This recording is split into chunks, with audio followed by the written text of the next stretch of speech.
அந்த 2 வடாப்பாவை நான் சாப்பிட்டேன்னா 3 நாளைக்கு அது எனக்கு சாப்பாடு.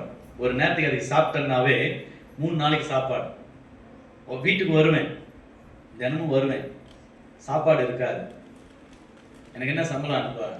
1800 ரூபா. வீட்டு வாடகை எனக்கு 950 ரூபா. மீதி 950 ரூபா வச்சு 10 நாள் 15 நாள் சாப்பிடலாம். அதுக்கப்புறம் கிடையாது. வட இந்திய ஊழியர் தாங்க. அதுக்காக எல்லாருமே கஷ்டப்படணும் இல்லை, ஒரு சிலவங்க சந்தோஷமாகவும் இருக்காங்க, அது வேற விஷயம். ஏன்னா நான் எல்லாரையும் சுற்றி சொல்ல முடியாது. உனக்கு இருக்கிற எல்லாவற்றையும் விட்டு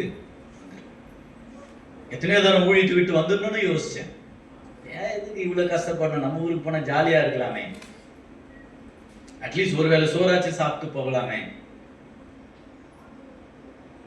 என்னைக்கெல்லாம் பேக் பண்ணிக்கிட்டு கிளம்பணும்னு ஆசைப்படுறனோ அன்னைக்கு ராத்திரியில் கடவுள் பேசுவார். கஷ்டத்தோடு படுத்திருப்பேன், நான் சாமி இவ்வளோ கஷ்டம். அன்னைக்கு ராத்திரியில் கடவுள் என்கிட்ட பேசுவாருங்க. உண்மையாக சொல்லுங்க, மகனே இவைகளை காட்டிலும் என்னிடத்தில் அன்பு கொடுக்கிறாயா? அப்போ உனக்கு கொடுத்த வேலையை நீ செய். பலன் நாளைக்கு வரும், கவலைப்படாத. உனக்கு கொடுத்த வேலையை செய்.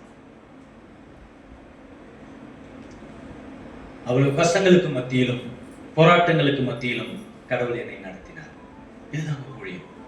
கிறிஸ்துவின் அடையாளத்தை வரைந்து கொள்ளுதல் என்பது சாதாரண விஷயம் இல்லைங்க. கிறிஸ்துவின் அடையாளத்தை வரைந்து கொள்வது என்பது நல்ல பஞ்சமத்தையில படுத்து தூங்குறது இல்லை. உனக்கு இருக்கிற எல்லா விதமான ஆசாபாசங்களையும் வெறுத்து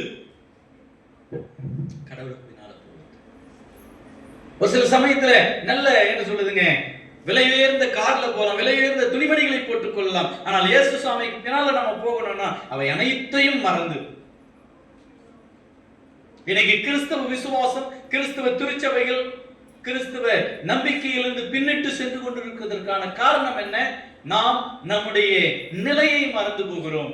கிறிஸ்துவுடைய அடையாளத்தை நமக்குள்ளாக வரைந்து கொள்ள நாம் மறந்து போகிறோம். அல்லது அதை நாம அதிகமா யோசிக்கிறது இல்லைங்க. ஞாயிற்றுக்கிழமை ஒரு நாளைக்கு சர்ச்சுக்கு போன போதுமே, மற்ற நேரத்துக்கு என்ன சார்?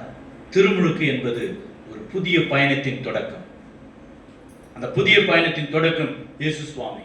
இயேசு சுவாமி தன்னை முற்றிலுமாய் வெறுமையாக்கினார். அதே போல நீங்களும் நானும் கூட இயேசு சுவாமிக்குள்ளாக முற்றிலுமாய் வெறுமையாக்கப்பட்டு ஆண்டவரை நாம் பின்தொடர வேண்டும். ஆபிரகாம் அதை செய்தார், ஆசீர்வதிக்கப்பட்டார்.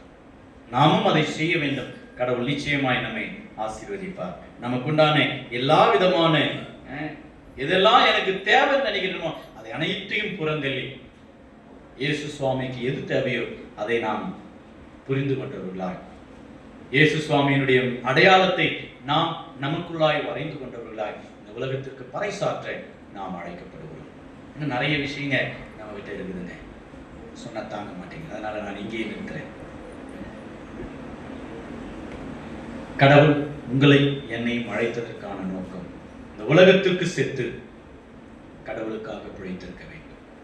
பழையவைகளை தூக்கி எறிந்து புதியவைகளை உங்களுக்குள்ளாக நிறுத்தி கொண்டு கிறிஸ்துவுக்காக வாழ வேண்டும். அதை தான் நாம் படிக்க கேட்டோம். கிறிஸ்துவுக்காக மரிக்க வேண்டும், கிறிஸ்துவுக்காக உயிர்த்தெழ வேண்டும். இந்த உலகம் நம்ம எப்படி பார்க்கிறதோ அப்படியே இனி நம்மை பார்க்காதபடிக்கு எனக்குள்ளாக என் ஆண்டவர் வாழுகிறார். அது என் வார்த்தையின் மூலமாகவும், என் சிந்தையின் மூலமாகவும், என் செயல்கள் மூலமாகவும் இந்த உலகத்துக்கு நான் தெரியப்படுத்த வேண்டும். இவ்வளவு சொல்றியே, நீ மாத்திரம் நான் அவ்வளவு உத்தமனா, அவ்வளவு செஞ்சிருக்கியா? இல்லைங்க, உங்களை போல நானும் தான். ஆனால் அதுக்காக நான் செய்யாம ஒன்றும் இல்லை. கூடுமான வரைக்கும் நான் எதை சொல்லுகிறேனோ அதை செய்வதற்கு முற்படுகிறேன். ஒவ்வொரு கிறிஸ்தவனும் ஒவ்வொரு கிறிஸ்தவனுடைய வாழ்வும் வார்த்தையும் வாழும் இரு சேர இருந்தாலும் ரெண்டும் ஒன்னா சேர்ந்து போச்சுன்னா நாம என்ன சொல்றோமோ அதையே நாம செய்யறோம்னா, அல்லது நாம் என்ன செய்கிறோமோ அதை குறித்தே நாம் சொல்லுவோமாக, அதுதான் உண்மையான திருமுழுக்கு வாழ்வு. அதுதான் கிறிஸ்தவத்தினுடைய தொடக்கம். கடவுள் அதை தான் செய்தார். தான் எதை சொன்னாரோ அதை தான் செய்தார். தான் எதை செய்தாரோ அதை தான் சொன்னார். இன்னைக்கு கிறிஸ்தவம் முற்றிலுமாய் மங்கி போவதற்கான காரணம், அதனால்தான் காந்திஜியும் சொன்னாருங்க, I love Christ but not Christians because their words and deeds never goes together.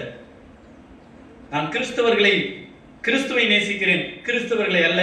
ஏனெனில் அவர்களுடைய வாழ்வும் வழியும் ஒரு சேருகிறது, வார்த்தையும் வழியும் ஒரு சேர இருக்கிறது இல்லை. அவங்க ஒண்ணு சொல்றாங்க, செய்யறது ஒண்ணா இருக்குது. சாமி, அவனை எப்படி நான் நம்புறது? நான் சொல்லுங்க, தேசத்தின் பிதாவாக நாம் மதிக்கிற ஒரு மனிதன் தன்னுடைய அனுபவத்தின் மூலமாக அவர் சொன்னது, நான் கிறிஸ்தவங்களை நம்ப மாட்டேன். இன்னைக்கு அநேக கிறிஸ்தவர்களுடைய வாழ்க்கை இந்த மாதிரி தான் இருக்கு. நீங்களும் நானும் திருமுழுக்கு கிறிஸ்தவர்கள் என்று சொல்லுகிறோம், திருவிருந்து கிறிஸ்தவர்கள் என்று சொல்லுகிறோம், திருவிருந்திலே பங்கு கொள்ளுகிறோம். ஆனால் நம்முடைய வாழ்க்கை எப்படி ஆயிருக்கிறது? நம்முடைய வாழ்வும் வழியும் ஒரு சேர, வாழ்க்கையும் வார்த்தையும் ஒரு சேர இருக்கிறதா? ஒரு விஷயம் சிந்தித்து பார்க்க நாம் அழைக்கப்படுகிறோம். நீங்களும் நானும் கிறிஸ்துவனுடைய திரு சரீரம். இந்த சரீரத்திற்குள்ளாக எந்த விதமான பிரிவினையும் இருக்கக்கூடாது, எந்த விதமான